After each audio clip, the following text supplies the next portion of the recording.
Many of you have been enjoying the ABC series First Footprints, all about how people arrived and thrived on this continent thousands of years ago. It was in part inspired by the work of Canberra historian Bill Gammage. His book is called The Biggest Estate on Earth. It reveals the complex countrywide systems of land management used by Aboriginal people in pre-settlement Australia. Europeans commented that the landscapes often look like parks and grassy lawns, areas now returned to trees and wilderness. When the book was released, Craig Allen spoke to Bill Gammage about his research and in particular how it relates to the Canberra landscape.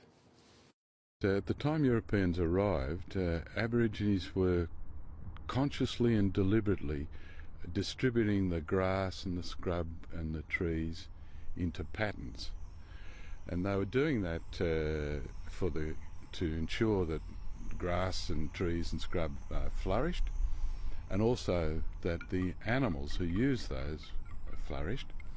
And then they did it because once they'd organised those patterns, they knew where the plants would be and they knew where the animals would be, and so they could predict where to go and find them.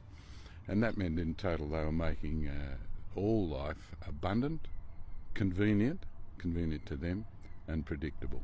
In your book you describe some of the earliest descriptions of Europeans coming to Australia. What sort of countryside did they find?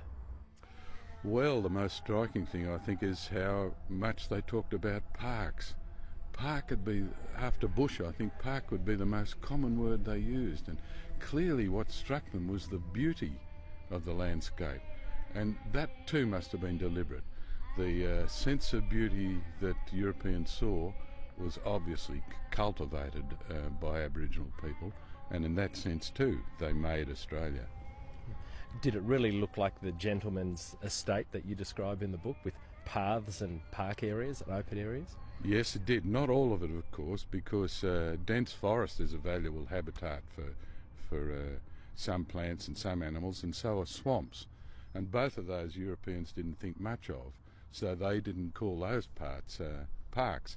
But the parts that they did respond to, that's grassland and open woodland, commonly they call it parks. All over Australia, all over Tasmania, rainforest, spinifex, they're talking about parks. When we look at some of the earliest paintings of Australia, they look overly romantic, but you're suggesting that perhaps they were more accurate than we gave them credit for.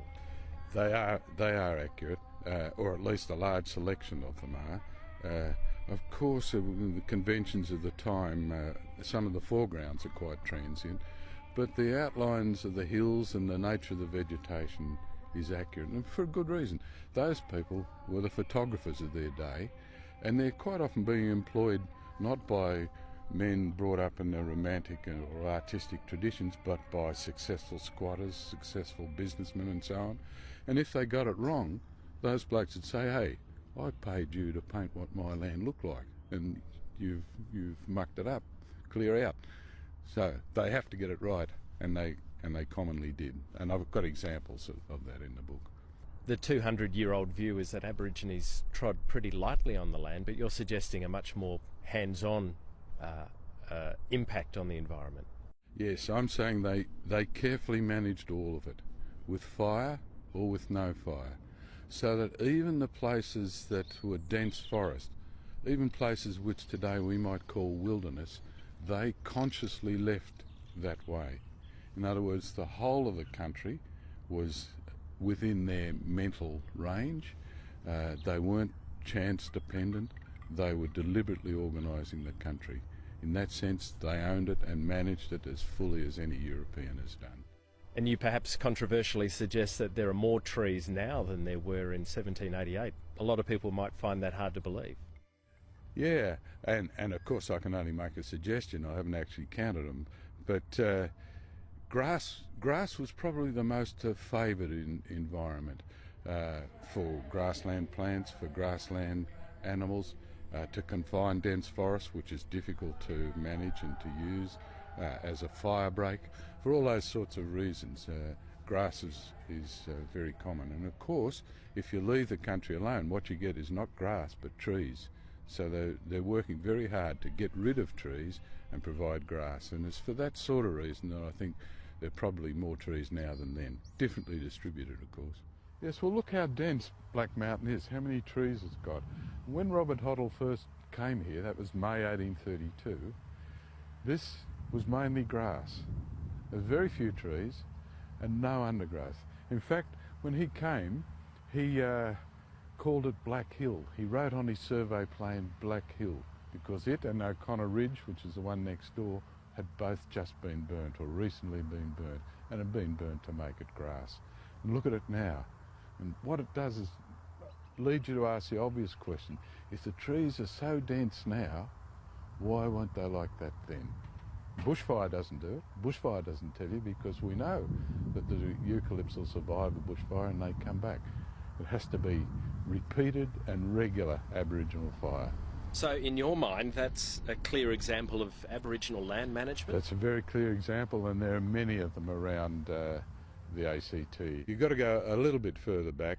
The first settlements here, of course, were the squatters long before Europeans arrived, and they landed on the best country around Canberra, which was Sullivan's Creek now, Duntroon, Yarralumba, and they are landing where there's good grass. Of course, what's good for kangaroos is good for cattle and sheep, so they're going to those places. They set themselves up here.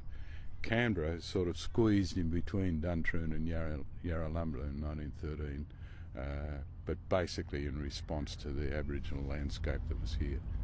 And you say Aboriginal landscape quite deliberately, a landscape the Aboriginal people had created. Yes, I don't think Australia was natural. I think it was made.